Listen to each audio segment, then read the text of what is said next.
Welcome, everyone. Happy Friday, y'all. Want to come on with something. I'm big on laughter. I am. I know I seem like I'm really serious, but if you knew me, you know that I think a lot of stuff is funny. Honestly, I do. But I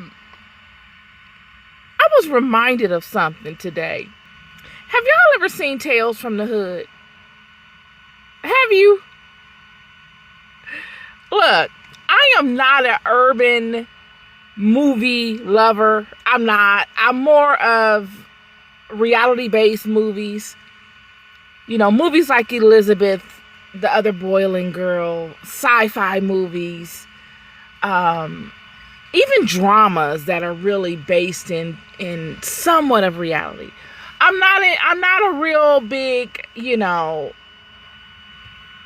hood movie watcher. I'm just not. Nothing against it, but I'm just not her.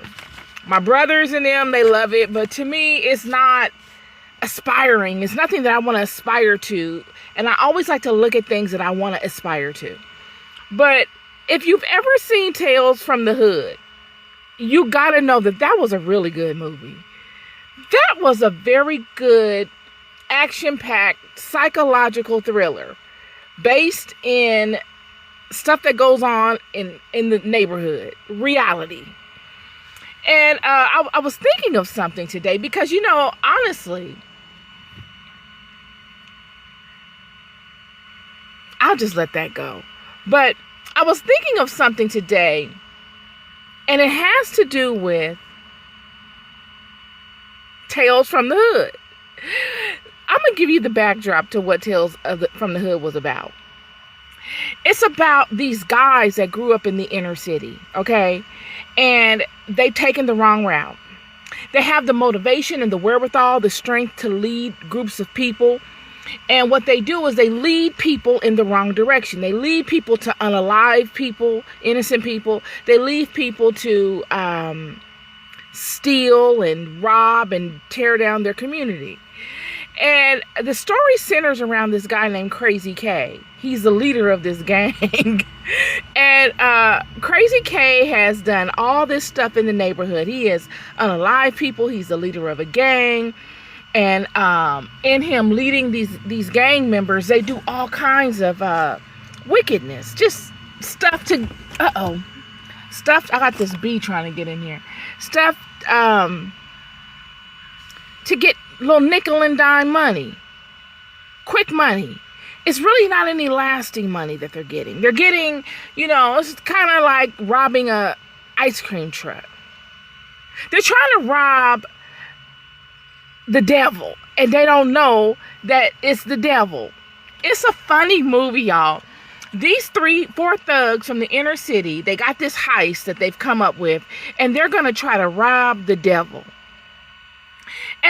And long story short, Crazy K goes to jail. And while he's in jail, he comes across this psychiatrist. And she really is compassionate with him. She's trying to lead him back to him. And she gives him this opportunity to see himself, to face his victims that he has unalived for nothing.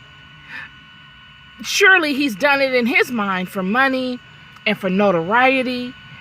But at the end of the day, when it's all said and done, and he reflects back upon his life, and money is no longer a major issue for him, and he sees money for what it is as a total non-factor, he will realize the error in his ways. And this is her hope. So she puts him in this chamber kind of thing where he is allowed the ability to see all of the deceased people that he has unalived and harmed along his way in life. He is brought back to face all of the people that he has wronged. And they're all coming before him, and they're pleading to him about what he's done to them. And he's in complete denial. He doesn't know how to process such a situation and facing his own actions. He's had a lifetime of deflection. But that's how life is for many people, y'all. Many people have had a lifetime of never facing themselves. Constant deflection, constant throwing it off on someone else. Never any type of internal dialogue, any type of internal accountability.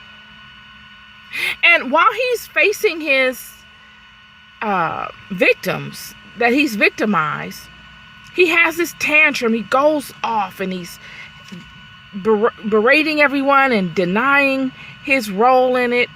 Even little bitty children, he's unalived, and they've come forward. This little girl comes forward, and she couldn't be more than 6, and she's like, "What did I do to you? Why would you harm me and take me away from my family? Why would you do such a thing?" And he can't process it.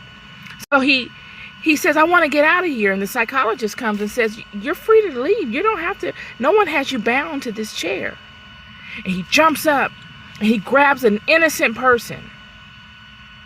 He defaults back to what has always worked for him. He goes no further than that place that he has always found power and authority in. But that reckless place that is harmful, hurtful to innocent people.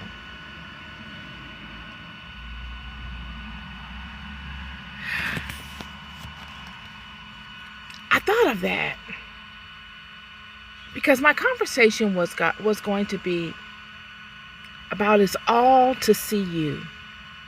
All of the things that God leads you to a certain point. I'm not speaking to the entirety of your life, because a lot of your life you're gaining experiences that you'll need to have to pull from.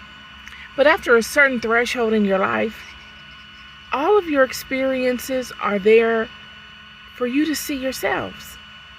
I know they have been for me. I got to a certain threshold where experiences began to show themselves in my life, and I had to face myself. I could no longer pull from the arsenal of weaponry that had allowed me success in my past seasons. Surely they were there and I knew how to use them. But this had been a new season that I was brought into. And this new season required newness from me. It didn't require the old weaponry. It would be somewhat like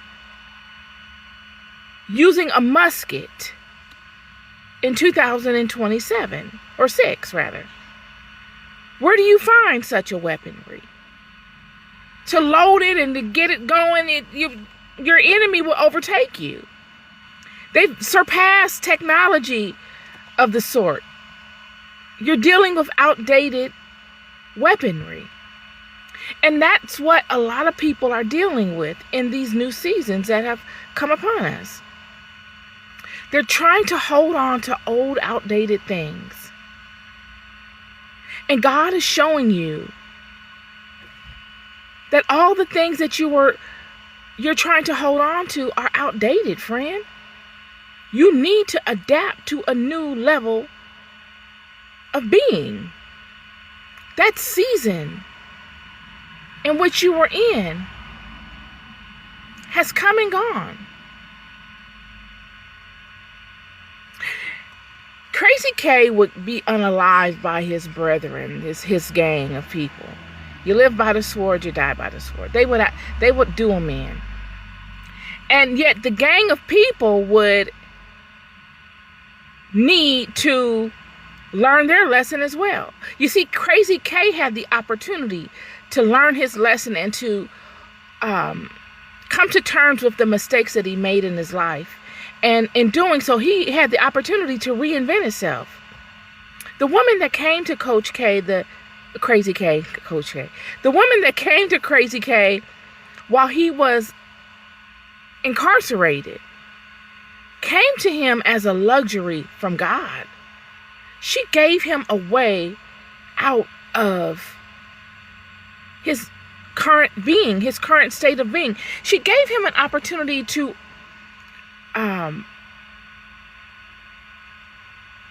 right his wrongs, to acknowledge A lot of times it's just in acknowledging your wrongs and then going about life with a new perspective, honoring the fact that you've acknowledged your wrongs and doing things to change that trajectory. A lot of times it's just that portion of things that solves a tremendous portion of your problem. But he couldn't do that. He wanted to hold on to it. And in him wanting to hold on to it, he went no further than it. He dishonored the luxury that God had bestowed upon him in the form of this woman coming forth to assist him. And in doing so, he condemned his own self to his own fate. He would go no further than that. And he would be unalived by his own brethren. Yet his brethren wouldn't learn the lesson. And this is what God put on my spirit. It's for everybody to learn the lesson, friend. It's not just the major players that are being viewed. It's everybody. It's the supporting players. It's the people in the bleachers. It's everybody that is privy. And these three brethren of Crazy K go back to the funeral home. They go to the funeral home because they hear that the money that Crazy K had is in the funeral home. They're driven by the same desires that caused them all to fall short. And they have not come to terms with what role the things that they desire have in life. What means more than what? Does money mean everything to you? Are there other aspects, especially within yourself, that mean more than money? Or does money dictate everything that goes on in your life? Does cash rule everything around you? Literally? And for these three, it would. They go and they want to rob the man that owned the funeral home. But little did they know that the man that they wanted to rob was the devil himself. They were looking to rob the devil, y'all. They had no regard for life. They'll go to a funeral home and disgrace the unalived for something that means nothing beyond this existence. In fact, they will disgrace the unalived for something that means nothing if this system changes. All it takes is a change of mind of someone that is regulating the system, and that money you prize and hold so dear to you would mean nothing to you. It wouldn't be able to help you at all. And then what would you have? What type of currency could you barter? Who would you rob? And for what? What then would become your God? They go to the funeral home to rob the devil. And they walk in the funeral. They walked up to the devil, and they're trying to boast. They're trying to make themselves into big man to scare the devil. Oh yeah, you want to ask us about Crazy K? Yeah, we didn't come with Crazy K. We unalived Crazy K. In which they did. They did unalive Crazy K. And the devil is standing there, and he's listening to him. You should see it. It's funny. The face, I can't remember the name of the actor, but he's the dude that did The Serpent and the Rainbow. His face is like, really? You unalived the devil? I mean, you unalived Crazy K? And he's thinking in his mind, wow, I got the green light to move on him now, but I've been waiting on him to do such a thing. All this stuff that they're talking, boasting, thinking that they're impressing someone or scaring people with, they are creating roadmaps to their own demise. Everything that they say, everything that they do, is creating a hardship for them that they cannot even fathom. The fear that will overtake these people when they find out that it's the devil that they're standing before and that they were trying to rob the devil. They deserve an Emmy for it. And that's my word to you. None of them accepted help. None of them saw the seasons change before their eyes. And in not acknowledging what was going on before them, the gift that God had sent to them, they chose the wrong side, friend. Thinking that they're outsmarting somebody. They are choosing wrongly against no one but themselves. They will only fall deeper into deeper levels of self-harm that they couldn't even imagine for themselves. Friend, the things that will befall these people, they had not ever even imagined in their lives. But isn't that how God moves? Isn't that how the enemy, that Satan himself moves? It's not Satan's job to tell you the full story. He doesn't have to do that. You're out of alignment from just dealing with him. He doesn't have to give you anything. Just from you aligning to him is all he needed. He could let it stop right there.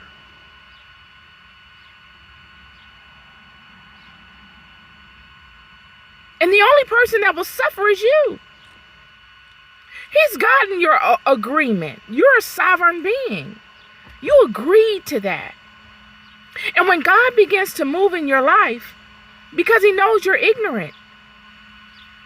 And I don't mean ignorant in a, a negative connotation as far as belittling people. Ignorant in the fact that you just don't know. You're out of your league. You stopped paying attention when the comforts started flowing in. All you cared about were the comforts. That's what these guys were interested in, the comfort. I just want the money. I don't really need to research who I'm coming up against. I don't really need to know anything. I don't even care that it's a funeral home. I don't need to know the spiritual significance of impeding upon such a place with such a spirit. I don't need to know that. All I care about is the money. The comforts. You've gone no further than the comforts. Yet God is moving so profoundly in front of you.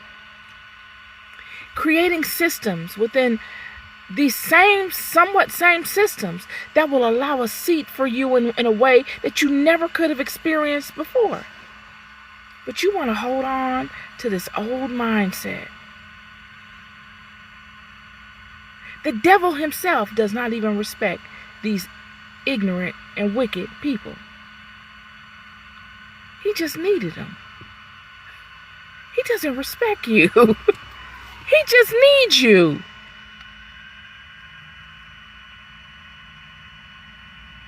I've said this many times before in my podcast and in my communications to you through various channels, Sunday service and Bible studies. The devil, Satan, the fallen, and all of the sorts thereof, they're intelligent beings, friend. I don't know how else to tell you. They expect you to rise up and meet them where they're at, regardless to the challenges they place in your way, prohibiting you from doing so. They expect you to have a drive in you, or to tap into that drive within you that's already there and go the distance with them. But if you can't do that, then it's just shame on you. Because you decided to enter into their circle. You said, I want to be part of this. By doing and behaving the way that you chose to do and behave. You went seeking for it. A lot of folk go seeking it. And when you do such things, you are expected to rise to that occasion. It is an intelligent system, whether on the good side or the bad side, friend. I'm here to tell you. I just spoke to you yesterday about having this reflective aspect to all of us, whether the angels, the fallen angels, or Adam's descendants. Just as one has this reflective aspect, this shine, this glow that comes upon them without them even invoking it, one has the ability to rise to the occasion intelligently. You have everything you need to do so. You are sovereign. And in your sovereignty, you have free will. And you've got everything you need in order to stand king or queen in whatever environment as a sovereign person with free will. Intelligently. Not as a beggar. Intelligently. A lot of times God allows you to go through various things. Good decisions, bad decisions. So that you grow and that you know the choices you've made. I've not lived a life of making good choices throughout the entirety of my life. And I've made some terrible choices. But I've owned them. I've wrestled with them. I've studied them so that I could get the most out of them. So that I don't serve them. I'm not ashamed of them. I don't hide away when people bring them up. I stand in the truth of them. And I can acknowledge them. And then bring forth the truth of what they taught me and how it served me for my betterment. And for you as well, it's the same way. None of your experiences should you be ashamed of. A lot of times we embark upon journeys and we end up on the wrong end of things. We partner with people that we probably shouldn't have. We didn't know that we were partnering with the wrong people. Look, like I said yesterday, look at Paul. He thought he was doing the right thing. All along. Terrible decisions. But in his terrible decisions, friend, this is the beauty of it, was birthed his purpose. And the only way that he was able to transition from the despair and the disappointment, depression even, of making such terrible decisions as he made, and transitioning that into purpose, is because he saw himself capable. He was able to face himself and own his stuff and see the error in his ways, and then be able to concoct a plan or even to align truthfully to power and allow it to direct him. This is the most difficult thing you can do in your life. To do what Paul did, to go back amongst people that he had rebuked and harassed and stalked and unalived, and then be singing their song and tell them to forgive him and that he made a mistake. And to know that he could never go before those people because they would never respect him because he had done so much wickedness to them. And to not let that stop him because he's driven by purpose now. He knows too much. He knows he's done wrong. And because he takes his life seriously and he sees himself capable, he's like water. He finds a way. And he says, well, I might not be able to do it amongst the Hebrews. Probably can't come back before my house. He's like David when he finds himself in the situation where Saul just won't let up. And he says, you know what, y'all, we might have to just turn our back on him and go partner with the Philistines. Paul was the same way. He says, I'm not going to mope about this. I don't have enough time to be moping. I spent all my time engaging in the wrong stuff. I'm buried knee deep under wrong stuff that I got to get this stuff off of me because I love myself too much. And I love my lineage. I love my family. I love God. And I made a mistake. But God is going to have to, I'm going to have to plead my case because he's going to have to see what I did to try to right my wrongs. And what does he do?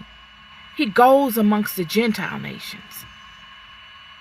He spearheads the campaign of the word of Christ, of this consciousness amongst the Gentile nations, fulfilling a prophecy without him even knowing it, doing his best, not leaving a stone unturned, doing his very best to fulfill a promise he made himself. This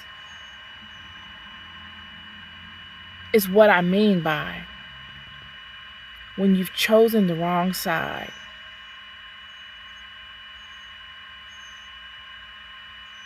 There's no end to that. Surely you've chosen the wrong side. You picked the wrong team. You know it. Regardless if anybody else knows it, you know it. What are you going to do about it? Do you mope? Or do you take your life seriously enough to say, I gotta do something? I've been there. I've been there, friend. I've had the wrong idea. And God gave me the luxury of seeing myself. And when I saw myself, friend, when I tell you, I immediately pivoted. I didn't need a class. I did not need a support group. I needed to know that I had made bad decisions. And I needed to know that God was watching. Not in a, oh, God is watching you, you got it. No, not in that type of way, but in a real way. Because God is watching. I'm here to tell you. No doubt about it. Friends, Satan knows God's watching. And when you know that Satan knows God's watching, God's watching. You know that you're holding on to old ways when you try to lean in on the same things that used to work in past seasons with past people, and they don't benefit you. There's no power in them. You're holding on to old ways, trying to get either responses from people or reactions from people or attention from people or maybe all the above, so that you can thrive. Because these have been ways that you have thrived in the past seasons of your life. By maybe sometimes intimidating people,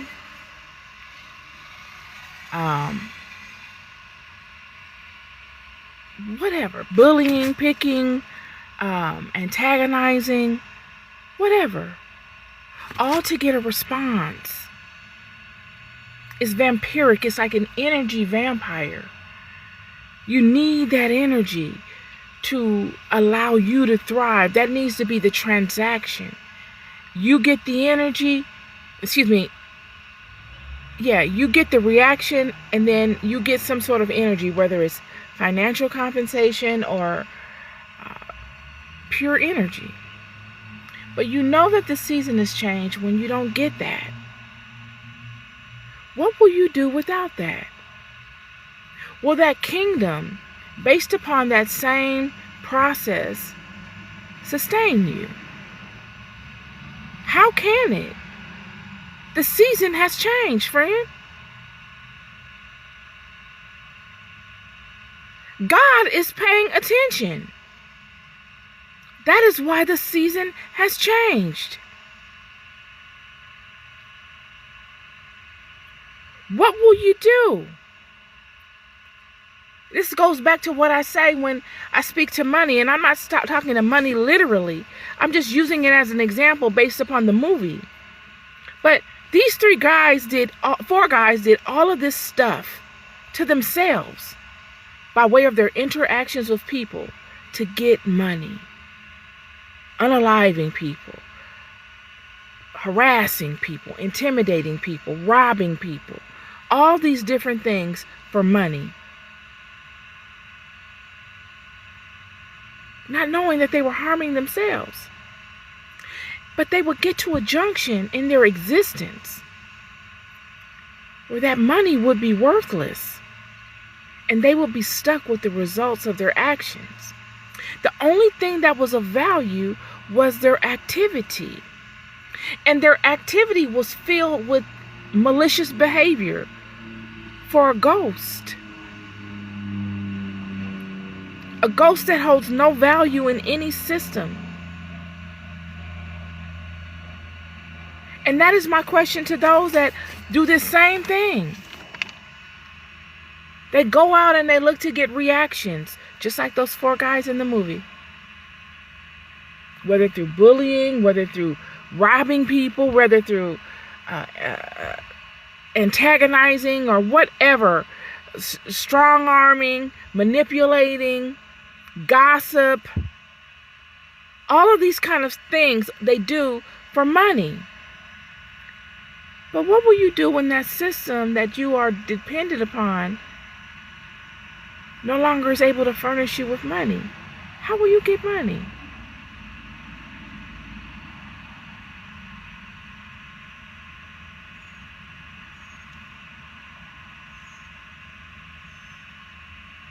This is,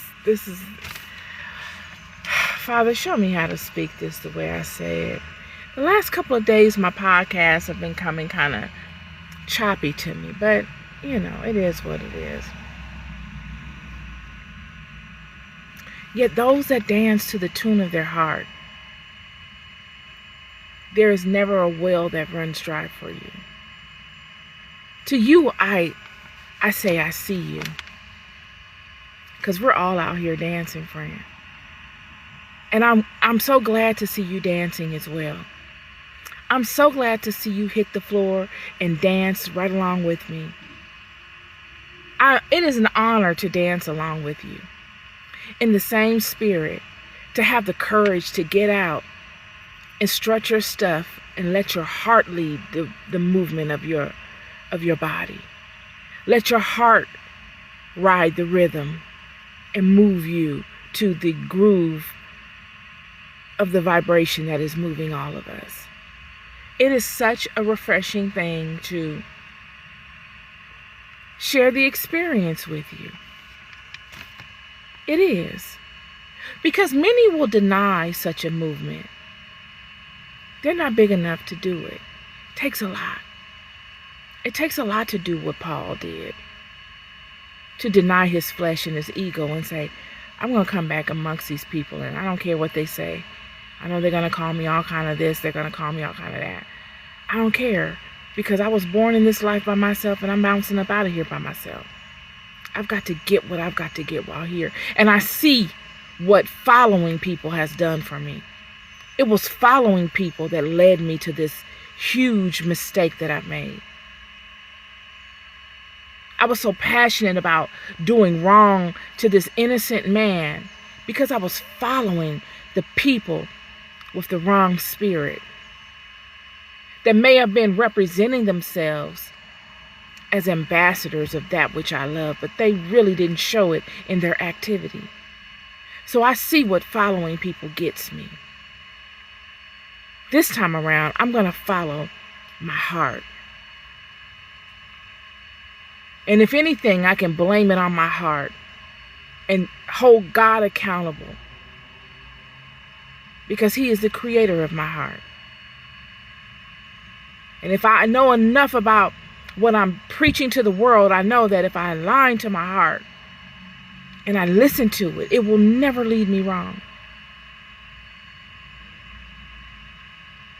And in that, have more than enough courage when you hear the music playing to get up and get out there and dance, whether 100 people are on the floor with you or you're out there dancing by yourself. And that's what the test came to teach you. That's it. It came to show you that. You've had the luxury of seeing both sides of the house, many of you. You've seen the wrong way of doing things and how people behave in those environments. And you've seen the right way of doing things and how people behave in those environments. And the choice is yours. Do you follow people? Is your power in people? Or is your power in God? Have you been able to see God move monumentally in your life in ways that you never thought could come to be? Because I have, and in doing so, I have seen myself. The movement of God has shown me me. And in me seeing me, I see the error. And having the courage enough to align to the truth of me, that sun power, that soul power within me, that purges all wickedness, that nothing beneath its level can withstand. And me aligning to that, I align to God. And so do you. And this is all the stuff that the test came to teach you. If you've paid attention. And most importantly, if you do not stop the flow of its spiritual water in your life. You're a sovereign being. You've got free will. You can do it however you choose.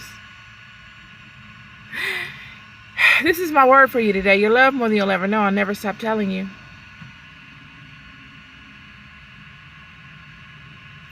Be good to yourselves and be good to one another.